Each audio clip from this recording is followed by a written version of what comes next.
নেপালে সড়ক দুর্ঘটনায় 18 জন নিহত হয়েছে। সোমবার মধ্যরাতে দেশটির ধাডিং জেলার পোখারা থেকে কাঠমান্ডুগামী একটি যাত্রীবাহী বাস নিয়ন্ত্রণ হারিয়ে ত্রিশূলী নদীতে পড়ে প্রাণ গেল অনেকের।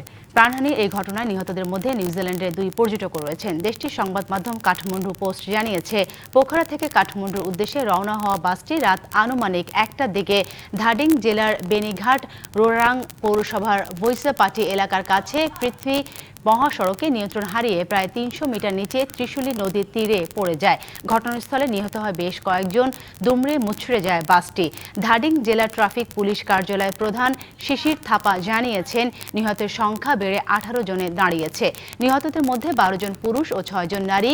হাইওয়ে রেস্কিউ ম্যানেজমেন্ট কমিটির চেয়ারম্যান রাজকুমার ঠাকুরি বলেন, আহত যাত্রীদের উদ্ধার করে বিভিন্ন হাসপাতালে পাঠানো হয়েছে। বাসটিতে মোট 44 জন যাত্রী ছিলেন, তাদের মধ্যে 2 জন ছিলেন নিউজিল্যান্ডের পর্যটক।